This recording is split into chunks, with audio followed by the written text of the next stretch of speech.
सुबह के लेक्चर में हमने 1.3 एक्सरसाइज समझाई थी रियल नंबर की। अभी मैं 1.4 एक्सरसाइज पूरी बताने वाला हूँ। टर्मिनेटिंग, नॉन टर्मिनेटिंग कैसे नंबर होते हैं, कैसे नॉन टर्मिनेटिंग रिपीटिंग होते हैं, कैसे रेशनल कैसे इरेशनल होगा डेसिमल एक्सपेंशन की फॉर्म में अगर है तो। ओके,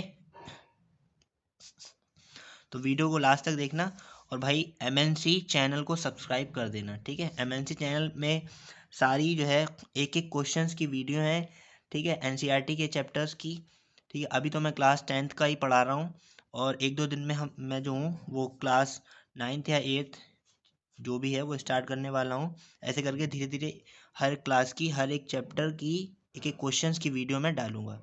तो प्लीज़ लाइक सब्सक्राइब कर दो, तभी जाके आगे ग्रो होगा चैनल। स्टार्ट करते हैं। तो सबसे पहले ये जान लो कि डेसिमल नंबर कितने टाइप के होते हैं। डेसिमल नंबर होते हैं दो टाइप के, एक टर्मिनेटिंग और एक नॉन टर्मिनेटिंग। टर्मिनेटिंग नंबर वो होते हैं जिसको आप, कोई भी रेशनल नंबर है अगर आप उसे डिवाइड कर रहे हो या कोई भी फ्रैक्शन है P/Q में, तो अगर आप उसे डिवाइड कर रहे हो, ठीक है, तो जो रिमाइंडर है वो पूरा पूरा ज़ीरो हो जाए, ठीक है, मतलब रिमाइंडर कुछ भी ना बचे, ज़ीरो बचे, ठीक है। जैसे जस्ट लाइक टर्मिनेटिंग का एक एग्जांपल मैं यहाँ पे बता दूँ। टर्मिनेटिंग का एग्जांपल है, देखो 2 2 ज़ा 4, ओके, क्या हो गया, 1 बचा, तो हम लोगों ने पॉइंट लगाया और एक ज़ीरो बढ़ाया, 2 5 ज़ा 10, तो ये डेसिमल नंबर है और ये पूरा पूरा रिमाइंडर क्या हो गया, कट हो गया है, ज़ीरो हो गया है। तो दिस 2.5 नंबर इज टर्मिनेटिंग। तो जिस नंबर में रिमाइंडर ज़ीरो बचे वो नंबर्स होते हैं आपके टर्मिनेटिंग, और उन्हें आप रेशनल नंबर भी बोल सकते हैं, ठीक है। फिर दूसरे डेसिमल एक्सपेंशन होते हैं नॉन टर्मिनेटिंग। नॉन टर्मिनेटिंग अभी तो आगे देखोगे कि कैसे दो तरीके के होते हैं, ठीक है। नॉन टर्मिनेटिंग भी दो तरीके के होते हैं भाई। जो नंबर पूरे पूरे कट जाए, मतलब जिसमें रिमाइंडर ज़ीरो हो जाए, वो तो टर्मिनेटिंग है, और जिसमें रिमाइंडर ज़ीरो ना हो वो नॉन टर्मिनेटिंग है। लेकिन नॉन टर्मिनेटिंग भी दो टाइप के होते हैं, ठीक है। नॉन टर्मिनेटिंग एक होते हैं रिपीटिंग। ये तो कंफर्म है कि नॉन टर्मिनेटिंग नंबर जो है वो डिवाइड करने के बाद में पॉइंट के बाद में जो नंबर्स आते जाएंगे, ठीक है, डिवाइड होता चला जाएगा और नंबर्स कभी ख़त्म नहीं होंगे, वही नॉन टर्मिनेटिंग होंगे। क्योंकि जो ख़त्म हो जाए वो तो टर्मिनेटिंग है, जो पॉइंट के बाद में डिवीज़न ख़त्म ना हो वो नॉन टर्मिनेटिंग है, ठीक है। लेकिन नॉन टर्मिनेटिंग नंबर दो टाइप के हैं, एक नॉन टर्मिनेटिंग रिपीटिंग वाले। नॉन टर्मिनेटिंग रिपीटिंग का एक एग्जांपल है 10/3। डिवाइड करोगे आप, 3 3 ज़ा 9, 1 बचा, पॉइंट लगाओगे, ज़ीरो बढ़ाओगे, फिर 3 3 ज़ा 9, कट गया, फिर पॉइंट तो लगा ही ऑलरेडी, ज़ीरो बढ़ाते चले जाएंगे, 3 3 ज़ा 9, 1 बचेगा, ऐसे करके 3 3 3 3। तो ये 10/3 है, और ये जो डेसिमल एक्सपेंशन है 3.3333 बार, ये हमारा कभी ख़त्म नहीं होगा। बट एक चीज़ है कि ये रिपीट कर रहा है, 3 बार बार आ रहा है, तो ये नॉन टर्मिनेटिंग रिपीटिंग नंबर है। रिपीटिंग को रिक्यूरिंग भी बोलते हैं, ठीक है, याद रखना, क्वेश्चंस में आता है रिक्यूरिंग वाला। तो इसको भी हम रेशनल नंबर कह सकते हैं, ठीक है। और ये भी ध्यान रखो कि जितने नंबर जहाँ से भी रिपीट हो रहे हैं उन्हें आप, लेकिन डेसिमल के बाद, उन्हें आप बार में लिख सकते हो। जैसे 3 बार बार रिपीट हो रहा है तो 3 के ऊपर ही बार लगा दोगे, तो इसको इस फॉर्म में भी लिख सकते हैं, ओके। अभी लास्ट वाला है कि नॉन टर्मिनेटिंग नॉन रिपीटिंग क्या होते हैं, ठीक है। रिक्यूरिंग, रिपीटिंग को ही रिक्यूरिंग बोलते हैं। हम लोगों ने पाई की वैल्यू पढ़ी है 22/7, इसकी वैल्यू होती है 3.14, इतनी पड़ी है, बट आगे बहुत होती है, ठीक है। और इस तरीके से होती है कि ये नंबर जैसे सपोज 2 8 5 6 9 3 2 1 इस तरीके से होगी, जो कभी भी रिपीट नहीं होगी और कभी भी ख़त्म नहीं होगी, एंड नहीं होगी, ठीक है, डिवाइड होता ही चला जाएगा, ठीक है। तो इस तरीके के जो नंबर होते हैं वो रेशनल नंबर नहीं होते हैं, इरेशनल होते हैं। ठीक है, मतलब इस तरीके के डेसिमल नॉन टर्मिनेटिंग और नॉन रिपीटिंग होगा, जो रिपीट नहीं करते हैं। ठीक है, एग्जांपल और भी, जैसे √2 हो गया, √3 हो गया, ये तो पहले से ही आपको पता है। ठीक है, तो जो कभी ख़त्म ना हो, ठीक है, और रिपीट भी ना करें, वो वाले नंबर होते हैं इरेशनल नंबर। ठीक है, तो यहाँ पे ये रेशनल है, और नॉन टर्मिनेटिंग वाले में जो रिपीटिंग वाला है वो रेशनल है, लेकिन जो नॉन रिपीटिंग है वो रेशनल नहीं है, वो इरेशनल है। ओके, आई होप आप लोगों को जो है वो टर्मिनेटिंग नॉन टर्मिनेटिंग का फंडा समझ में आ गया होगा, और उस बेसिस पे रेशनल इरेशनल कैसे निकालते हैं। एक थ्योरम है, वो इसलिए ज़रूरी है क्योंकि बहुत से ऐसे फ्रैक्शनल नंबर होते हैं जिन्हें डिवाइड करना मुश्किल होता है। ठीक है, तो ऐसे एकदम से हम जो है वो सॉल्व नहीं कर सकते हैं कि ये इसका अगर डेसिमल करेंगे तो रेशनल नंबर होगा, नॉन रेशनल होगा। I mean which type of decimal expansion, like terminating और non terminating. So using this theorem, ठीक है, we can easily find that decimal expansion is non terminating or terminating or repeating or non repeating। ठीक है, तो p upon q is a rational number whose decimal expansion is terminating। अगर कोई भी rational number p upon q की form में है और उसका डेसिमल एक्सपेंशन टर्मिनेटिंग है, ठीक है, तो क्या है, देखो कि p और q जो है वो को प्राइम है। को प्राइम का मतलब एक भी कॉमन फैक्टर नहीं है। ठीक है, तो ये जो p अपॉन क्यू है, यहाँ पे जो ये नीचे वाला डिनोमिनेटर है q, ये किस फॉर्म में होगा, ये 2 की पावर n और 5 की पावर m की फॉर्म में होना चाहिए। ठीक है, और इस तरीके से होना चाहिए कि n और m सेम होंगे, क्योंकि इसका ये फंडा है कि जैसे ये p अपॉन क्यू है, ठीक है, तो p अपॉन p कोई नंबर है, q कोई नंबर है, तो 2 की पावर n और 5 की पावर m होना चाहिए नीचे। क्यों? क्योंकि अगर n और m इक्वल होंगे तो एक तरीके से हम यहाँ पे p अपॉन 2 × 5 करके होल में लिख सकते हैं, आई थिंक। जैसे सपोज यहाँ पे एक एग्जांपल के थ्रू मैं आगे बताऊंगा, 2 की पावर 3 है, यहाँ पे n भी 3 है और m भी 3 है, तो ये 2 × 5 की होल पावर हो गई। 2 × 5 मतलब 10 हो गया है। ठीक है, हमारा 10 की पावर अगर 3 है ये, तो नीचे अगर 10 है, ठीक है, किसी भी रेशनल नंबर के नीचे अगर 10 होगा तो जाहिर सी बात है वो पूरा पूरा डिवाइड हो ही जाएगा। जितने ज़ीरो होंगे नीचे उतने ही ऊपर जो है नंबर के बाद में पॉइंट लगा दिया जाएगा। ओके, तो इसका मतलब हम डेफिनेटली कह सकते हैं डायरेक्टली कि वो डेसिमल एक्सपेंशन जो है वो टर्मिनेटिंग होगा या नॉन टर्मिनेटिंग होगा। ठीक है, समझ में आ गया होगा। आप क्वेश्चन चलते हैं। Without performing the long division method. Okay, बिना लॉन्ग डिवीजन मेथड यूज़ किए हमें ये बताना है कि ये रेशनल नंबर जो है टर्मिनेटिंग है या नॉन टर्मिनेटिंग रिपीटिंग वाला है।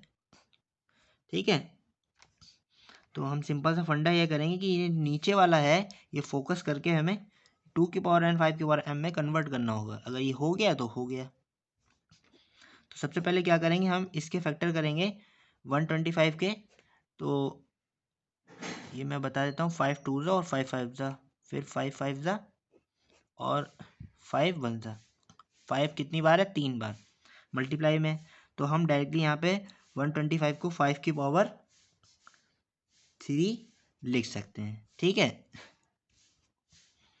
अब देखो ध्यान से कि चाहे अगर एक बार 2 की पावर आ जाए कोई चीज, मतलब अगर डिनोमिनेटर में कहीं पर भी अगर 2 की पावर आ जाए खाली और 5 की ना हो, या 5 की आ जाए और 2 की ना हो फॉर्म, ठीक है, तो हम ऊपर नीचे जो नहीं है उसी से मल्टीप्लाई कर देंगे तो हमारी इजीली बन जाएगी। जैसे 3/5 13/5 की पावर 3 है, तो अगर हम यहाँ पे 2 की पावर 3 बना दें तो नीचे तो हमारा सेम बन गया। अब नीचे हमने अपने पास से लगाया है तो ऊपर भी हम अपने पास से लगा देंगे। अगर ऊपर नीचे अपने पास से लगाओगे तो ये कट जाएगा और कोई फ़र्क नहीं पड़ेगा, जैसा ये क्वेश्चन है वैसे ही क्वेश्चन रहेगा। तो हमारा बट हो सॉल्व गया है ये। 3 × 2⁻³ अपॉन, अब देखो यहाँ पे ये 2⁻³ और 5⁻³ है। तो अगर कोई भी डिनोमिनेटर, किसी भी रेशनल नंबर का डिनोमिनेटर अगर 2⁻n और 5⁻m में है, मतलब सेम है, 2 की पावर सेम है और 5 की पावर सेम है, या सेम नहीं है अगर अलग अलग है तब भी, ठीक है, या फिर एक ही है तब भी हम अपने पास से बना सकते हैं। तो इन फॉर्म में अगर बन गया है तो हमारा डायरेक्टली हम कह सकते हैं कि in this rational number the denominator is in the form of 2⁻³ and 5⁻³ so 13/125 is terminating. Okay, अगर इस फॉर्म में नहीं है तो क्या तो वो कौन सा डेसिमल एक्सपेंशन है? तो वो नॉन टर्मिनेटिंग बट रिपीटिंग वाला है, ठीक है। और अगर इस फॉर्म में बन गया है तो वो टर्मिनेटिंग है, इस फॉर्म में नहीं बना है तो non terminating repeating decimal number है, ठीक है। एक नेक्स्ट क्वेश्चन ये है, तो देखो हम यहाँ पे करते हैं 129। देखो ये 2 की पावर 2 है और 5 की पावर 7 है और 7 की पावर 5 है। अच्छा, यहाँ पे 2 की पावर कितनी है? 2 और 5 की पावर 7 है। तो 5 के इक्वल में बनाने के लिए क्या करेंगे हम कि 2 की पावर 2 ये है और इसमें 7 है, तो 5 की पावर 7 और 2 की पावर 5 है। 2 की पावर कितनी, 7 बनाने के लिए पावर कितनी चाहिए होगी? इसमें 5 चाहिए होगी। तो 2 की पावर 5 हम नीचे कर लें और 2 की पावर 5 ऊपर कर लें। तो इसका मतलब क्या है, ये 2 की पावर 2 और 5 7 और 5 की पावर 7 हो गई। तो ये तो हमारा 10 बन जाएगा, इधर से हमारा ये हो जाएगा टर्मिनेटिंग नंबर। बट ये 7 की पावर 5 एक्स्ट्रा है, ठीक है। तो ये एक्स्ट्रा जो है वो हम इसको किसी भी तरीके से हटा नहीं सकते हैं।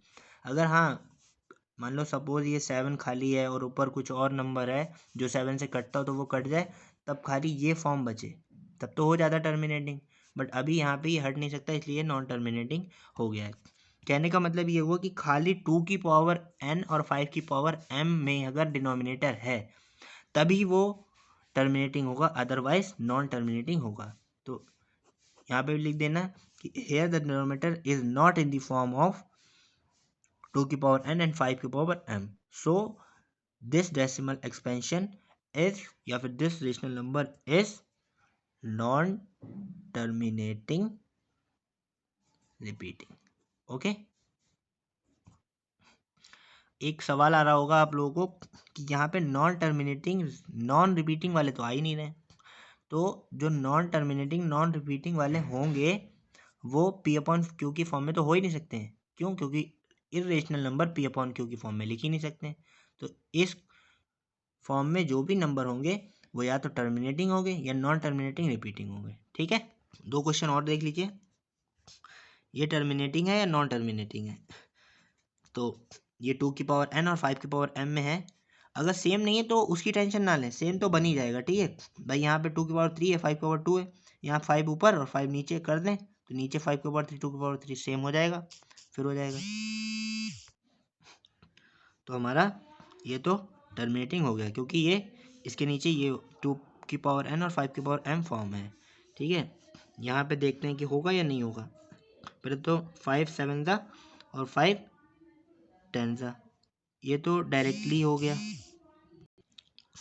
तो ये तो डायरेक्टली 10 है, मतलब इसको क्या लिख सकते हैं, 2 × 5 लिख ही सकते हैं, ठीक है। तो ये क्या हो गया, ये भी टर्मिनेटिंग हो गया। ओके, एक्सरसाइज में अगले क्वेश्चंस में हम लोगों को ये बताना है कि कौन नंबर टर्मिनेटिंग है कौन टर्मिनेटिंग नहीं है, ठीक है। वो भी सेम इसी की तरह है, तो उसको स्किप करते हैं।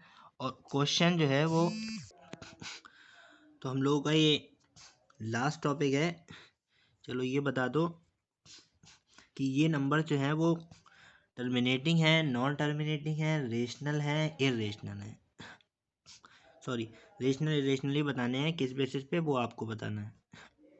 मैं बताता हूँ कि मैंने ये बताया था, देखो कि ये नंबर देखो ये ख़त्म हो जा रहा है पॉइंट के बाद में, ये 9 पे ख़त्म हो गया है, इसके बाद में कोई नंबर नहीं है। मतलब कि ये 1 से लेके 9 मतलब 9 स्टेप के बाद में ये नंबर पूरा पूरा कट गया होगा, जिसका रिमाइंडर 0 बच गया होगा। तो इस हिसाब से ये टर्मिनेटिंग हो गया। क्यों? क्योंकि इसमें रिमाइंडर क्या हो गया है 0, तो ये पूरा पूरा मतलब कट गया है, ख़त्म हो गया, तो ये टर्मिनेटिंग हो गया। और जो नंबर टर्मिनेटिंग होते हैं वो क्या होते हैं? Rational number. अब रेशनल नंबर होते हैं, इनका रीज़न भी मैंने आप लोगों को बता दिया है कि ये टर्मिनेटिंग है। और टर्मिनेटिंग अगर है तो इसको हम एक दूसरा रीज़न भी हो गया कि 2 की पावर n और 5 की पावर m, डिनोमिनेटर में 2 की पावर n और 5 की पावर m की फॉर्म में ये लिखे जा सकते हैं, इसलिए ये रेशनल नंबर है और टर्मिनेटिंग भी है। ठीक है, फिर दूसरा क्वेश्चन ये है कि this number is which type. तो ये भी बताना है कि किस टाइप का डेसिमल एक्सपेंशन और रेशनल है या इरेशनल। तो मैंने ये बताया था कि जो नंबर पॉइंट के बाद में कभी ख़त्म ना हो वो क्या होते हैं? कभी ख़त्म ना होने वाले नॉन टर्मिनेटिंग। बट उनमें 2 टाइप भी बताए थे कि जो रिपीट कर जाएं वो तो हमारे रेशनल नंबर हो जाएंगे, मतलब जो नॉन टर्मिनेटिंग रिपीट कर जाएं, ख़त्म नहीं हो रहे कोई बात नहीं बट रिपीट तो कर रहे हैं, ठीक है। लेकिन जो रिपीट ना करें, ठीक है, आप लोगों को यहाँ पे ये लग रहा होगा रिपीट कर रहे हैं ना, ये रिपीट नहीं कर रहा। 1 2 फिर 1 0 है, 1 2 फिर ये डबल 0 आ गया, फिर ये 1 2 फिर ये ट्रिपल 0 आ गया, ठीक है। तो ये रिपीट नहीं कर रहे हैं। हाँ, अगर 1 2 0 1 2 0 1 2 0 आ रहा होता तो ये रिपीटिंग होते, ठीक है। लेकिन इसमें पहले 1 0 फिर 2 0 फिर 3 0 फिर 4 टाइम्स 0, ठीक है। तो ये ना तो रिपीट हो रहे हैं और ना ही ये टर्मिनेटिंग है। भाई ख़त्म नहीं हो रहे हैं, ये तो कंफर्म हो गया है कि नॉन टर्मिनेटिंग है, और रिपीट भी नहीं हो रहे हैं तो ये नॉन रिपीटिंग हो गए। और सिर्फ यही टाइप एक ऐसा होता है जो नंबर इरेशनल होता है, ठीक है। मतलब इसको 2 की पावर n 5 की पावर m की फॉर्म में भी नहीं लिख सकते। लास्ट क्वेश्चन ये है कि ये मैंने आप लोगों को पहले बताया कि इस बार का मतलब ये होता है, और जहाँ से जहाँ तक लगा है 1 2 9 ये नंबर है, इसके ऊपर पूरे के ऊपर बार लगा है, मतलब इसके बाद में फिर 1 2 3 4 5 6 7 8 9 आ जाना है, फिर 1 2 3 4 5 6 7 8 9 आ जाना है। इस बार का मतलब भी यही होता है कि कभी ख़त्म नहीं होंगे नंबर बट रिपीट होते रहेंगे। तो कभी ख़त्म ना होने वाले नंबर नॉन टर्मिनेटिंग मैंने बताए हैं, ठीक है। बट ये रिपीट हो रहे हैं, बार लगा हुआ है इसका मतलब रिपीट हो रहे हैं, तो ये रिपीटिंग वाले नंबर हैं। अब नॉन टर्मिनेटिंग रिपीटिंग वाले नंबर क्या होते हैं? ये भी 2 की पावर n, सॉरी ये 2 की पावर n, हाँ, और 5 की पावर m की फॉर्म में नहीं लिखे जा सकते हैं, बट होते रेशनल नंबर है। क्यों? क्योंकि नॉन टर्मिनेटिंग रिपीटिंग वाले भी रेशनल नंबर ही होते हैं, ठीक है। सिर्फ एक टाइप ऐसा है जो इरेशनल होंगे, नॉन टर्मिनेटिंग नॉन रिपीटिंग। तो ये हमारी पहले चैप्टर रियल नंबर की लास्ट एक्सरसाइज थी और लास्ट क्वेश्चन था। आगे अगली वीडियोस में मैं आपको कोई दूसरा चैप्टर बताऊंगा, और अगर सिलेबस का एक एक क्वेश्चंस कंप्लीट करना है तो भाई ज़्यादा से ज़्यादा वीडियो को शेयर कर दो, लाइक कर दो, व्यू बढ़वा दो, सब्सक्राइब कर दो। क्योंकि अगर हमें ना कुछ दिखेगा कि व्यू नहीं आ रहे हैं, लाइक नहीं आ रहे हैं, ठीक है, सब्सक्राइबर नहीं आ रहे हैं, तो भाई हमारा हौसला गिर जाएगा और हम वीडियो बनाना धीरे धीरे मजबूरी होगी फिर बंद करना, क्या दिक्कत है भाई, कुछ फ़ायदा होगा इंसान को जब भी तो बनाएगा। तो यार अपना भी फ़ायदा करो और हमारा भी फ़ायदा करवाओ, ठीक है। वीडियो को लाइक कर दो, सब्सक्राइब कर दो, थैंक यू, ठीक है। अगली क्लास में मिलते हैं, और चैनल का नाम है MNC टीचर्स, सब्सक्राइब कर देना, शेयर कर देना, थैंक यू।